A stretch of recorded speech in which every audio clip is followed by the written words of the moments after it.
Question number 61, 62 and 63 का solution रहेगा इस वीडियो में, यानी कि एरिया एंड ज्योमेट्री का मैथ, वो भी क्वाड्रेटिक इक्वेशन में फैक्टराइजेशन मेथड से सॉल्व करना सीखेंगे। तो वीडियो को लाइक कर दो क्योंकि बहुत कुछ नया सीखने वाले हो, साथ ही कमेंट में एक थम्स अप दे दो और चैनल को सब्सक्राइब कर लो और बेल आइकन को क्लिक कर दो क्योंकि मैं हर रोज तुम्हारे लिए वीडियो अपलोड करके देता हूं और तुम्हें उसका नोटिफिकेशन सबसे पहले मिलना चाहिए। साथ ही चैनल को शेयर कर दो अपने फ्रेंड सर्कल और रिलेटिव्स के बीच, क्योंकि हर बच्चा को सीखना है इजी प्रोसेस से और बेसिक कंसेप्ट को क्लियर करते हुए मैथ को खुद से सॉल्व करना। तो क्या बोल रहा है क्वेश्चन नंबर 61?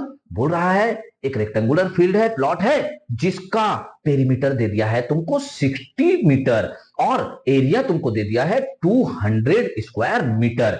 तो फिर इसका डायमेंशन बताना है, यानी कि लेंथ एंड विड्थ यानी ब्रेड्थ बताना है। कैसे स्टार्ट करेंगे इस मैथ को? पहले मान लेंगे हम लेट द लेंथ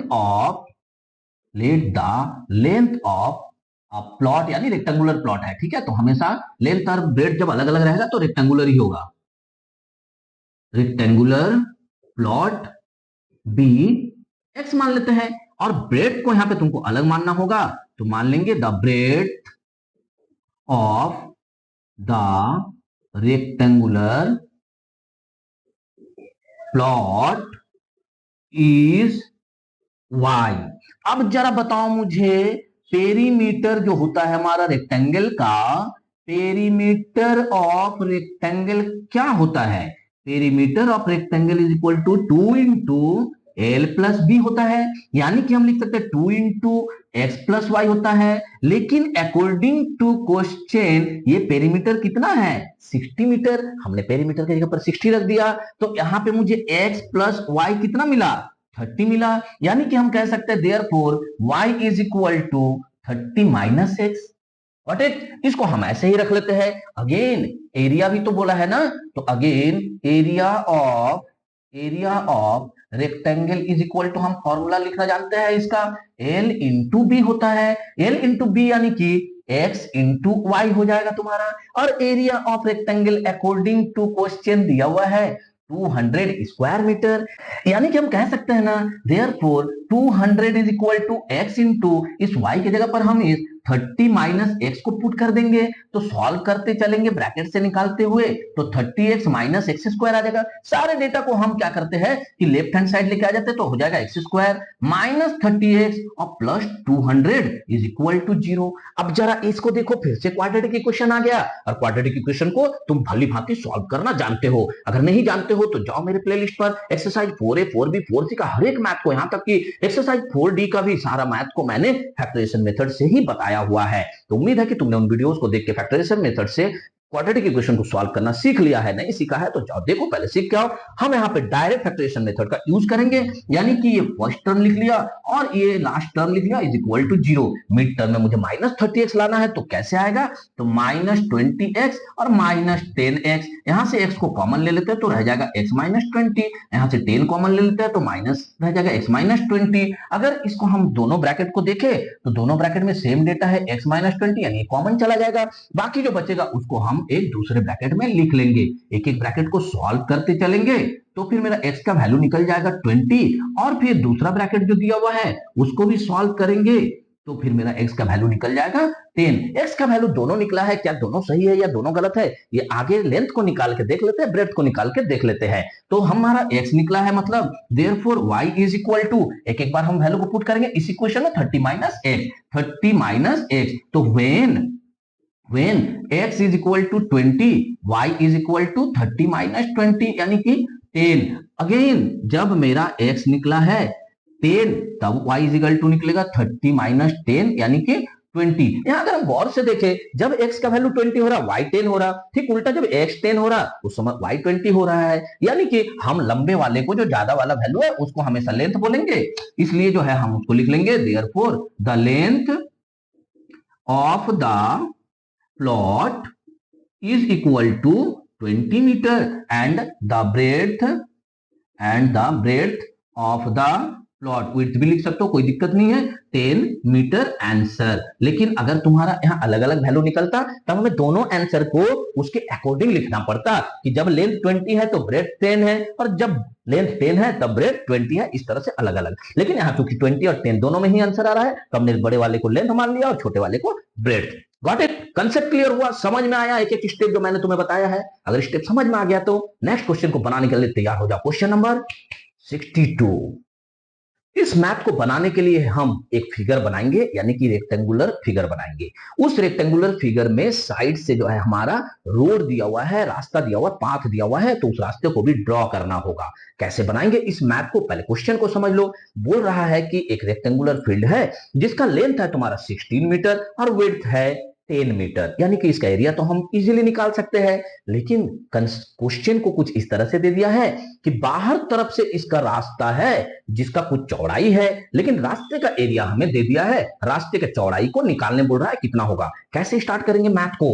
पहले बना लेंगे हम एक रेक्टेंगल फील्ड। जैसे ये हमने एक रेक्टेंगुलर फील्ड बनाया तो हम इसका लेंथ को मान लेते हैं कि 16 मीटर है और इसका विड्थ को मान लेते हैं कि 10 मीटर है जो क्वेश्चन में दिया हुआ है। लेकिन यहां तक कोई प्रॉब्लम नहीं है, इसका एरिया हम निकाल सकते हैं। बट एक समान चौड़ाई वाला जो है तुमको रास्ता दे दिया है इसके चारों ओर से।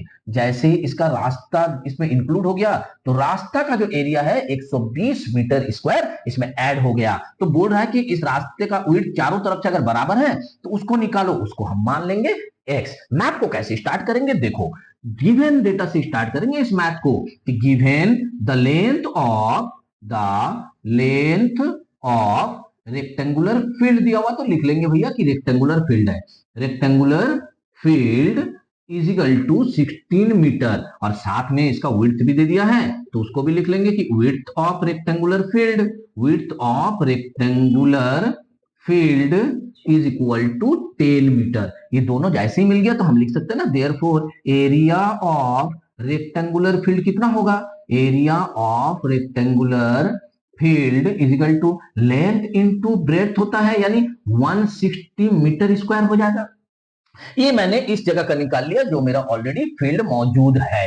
अब रास्ते के साथ ध्यान से देखो कि लेट यहां मुझे मानना होगा let the width of the path जो मुझे दे दिया है उसके सराउंडिंग में बाहर से बी एक्स। इसको जैसे हमने एक्स माना तो नया लेंथ क्या हो जाएगा? Therefore length of rectangular field with path में क्या हो जाएगा? मेरा लंबाई ऑलरेडी था 16 प्लस यहां अगर गौर से देखो इधर से भी रास्ता है x चौड़ाई वाला, इधर से भी रास्ता है x चौड़ाई वाला, यानी कि x प्लस x यहां पे 2x ऐड हो जाएगा ना। ये कंसेप्ट समझ में आया कि 2x क्यों ऐड हुआ? बहुत सारे बच्चे हम मिस्टेक करेंगे और वहां पे प्लस x लिख देंगे और पूरा मैथ का सत्यानाश हो जाएगा। 2x ऐड करना है क्योंकि रास्ता दोनों तरफ से सेम चौड़ाई है, इधर भी x चौड़ाई है, इधर भी x चौड़ाई है, इसलिए 2x ऐड होगा। सिमिलरली अगर हम विड्थ का बात करें कि विड्थ ऑफ रेक्टेंगुलर फील्ड, अब हम रेक्टेंगुलर फील्ड का विड्थ का बात कर रहे हैं किसके साथ? विथ पाथ जो सड़क दिया हुआ है उसका। तो मेरा विड्थ है 10, यहां भी 2x ऐड हो जाएगा ना। क्यों ऐड होगा? क्योंकि रास्ता का चौड़ाई इधर भी x है और इधर से भी x है, तो x plus x 2x add हो जाएगा।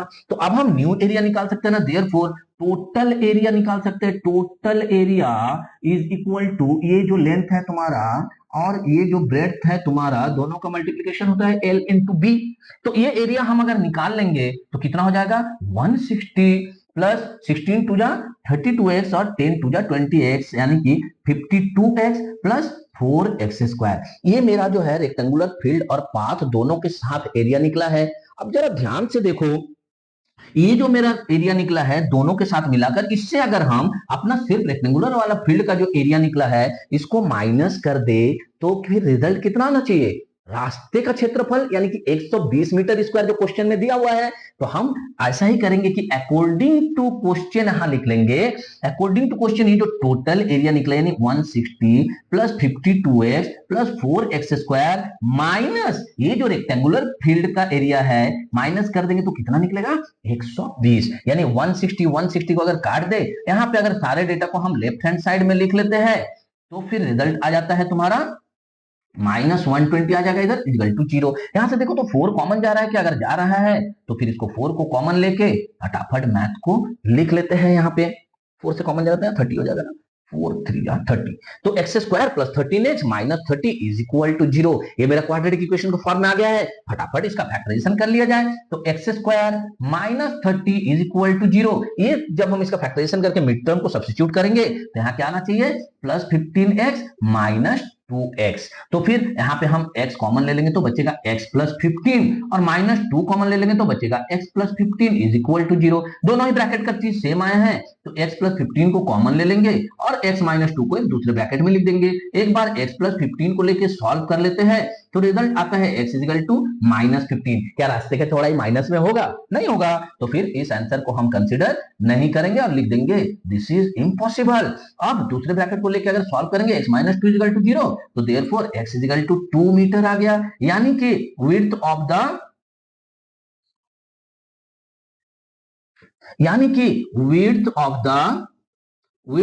The path is equal to 2 metre.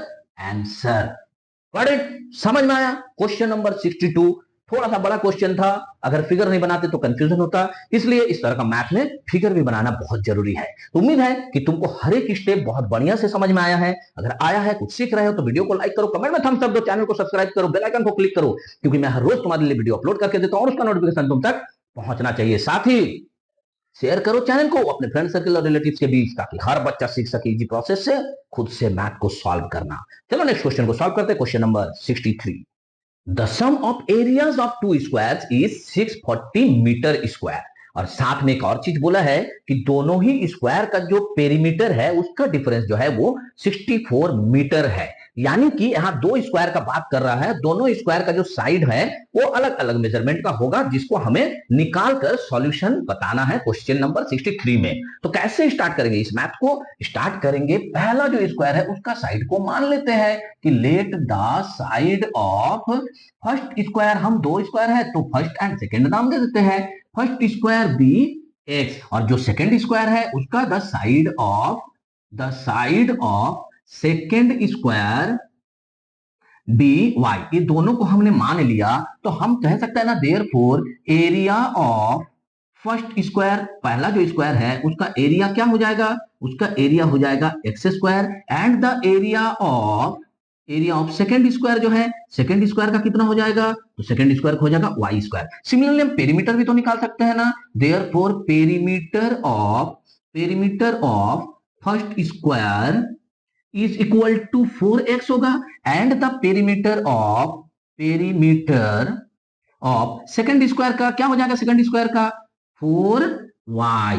ये जैसे ही मुझे चारों डेटा मिल गया, अब हम आते हैं अकॉर्डिंग टू क्वेश्चन। भैया क्वेश्चन में क्या बोला है? क्वेश्चन में हमसे कहा है X square plus Y square is equal to 640। ये कहां से आया? पहला वाला स्क्वायर का जो एरिया है, सेकंड वाले स्क्वायर का जो एरिया है, दोनों का सम 640 मीटर स्क्वायर क्वेश्चन में ही तो दे दिया है। यानी कि इसे हम कह सकते हैं ये मेरा इक्वेशन नंबर 1 हो गया। अब अगर हम दूसरा रिलेशन पे गौर करें तो दूसरा रिलेशन दिया है, जो पेरीमीटर है इनका डिफरेंस यानी 4x minus 4y is equal to कितना है, 64 है। इसको अगर सॉल्व कर लीजिए, 4 कॉमन चला जाएगा तो x minus Y is equal to हो जाएगा 16, यानी x इज इक्वल टू हो जाएगा 16 प्लस y। इसको तुम 2 नंबर इक्वेशन मान के फिलहाल रख दो यहाँ पे। इतना क्लियर है? अब अगर हम 1 नंबर इक्वेशन में x को सब्स्टिट्यूट करके उसकी जगह पर 16 प्लस y पुट कर दे तो वही चीज करेंगे। यहाँ लिखेंगे put the value of x in equation 1। Equation 1 में x की जगह पर हम रख देते हैं 16 प्लस y का whole square plus y square is equal to 640।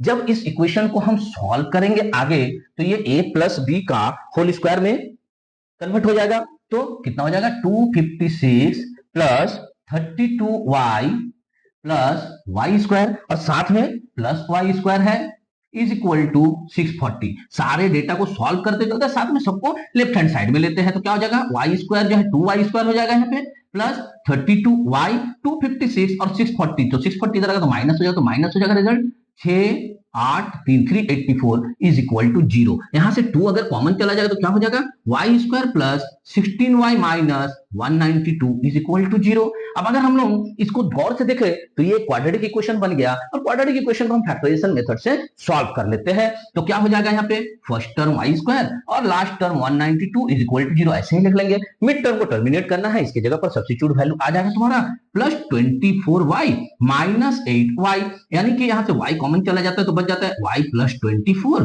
Minus 8 common चला जाता है तो बच जाता है y plus 24 is equal to 0, यानी कि y प्लस 24 दोनों ही ब्रैकेट में है तो इसको कॉमन लेके लिख लिए, शेष जो बच्चा उसको लास्ट ब्रैकेट में डाल दिए। एक एक ब्रैकेट को सॉल्व करते चलेंगे तो यहाँ पे y का वैल्यू निकल जाएगा माइनस 24। y को हमने माना था सेकंड स्क्वायर का साइड, सेकंड स्क्वायर का साइड कभी भी माइनस में नहीं हो सकता है, यानी इसको हम लोग लिख देंगे इम्पॉसिबल, तुम नहीं हो सकते हो भैया। अगेन हम दूसरे वाले ब्रैकेट को सॉल्व कर लेते हैं, यानी कि y minus 8 is equal to 0 है सेकंड ब्रैकेट में, तो therefore y is equal to 8, ये वैल्यू हो सकता है, यानी y जैसे ही निकल गया 8, therefore x is equal to क्या होगा, ये देखो मेरा सेकंड इक्वेशन में 16 प्लस y, यानी कि 16 प्लस y लिख देंगे, तो 16 प्लस y का वैल्यू पुट कर देंगे तो निकल गया 24।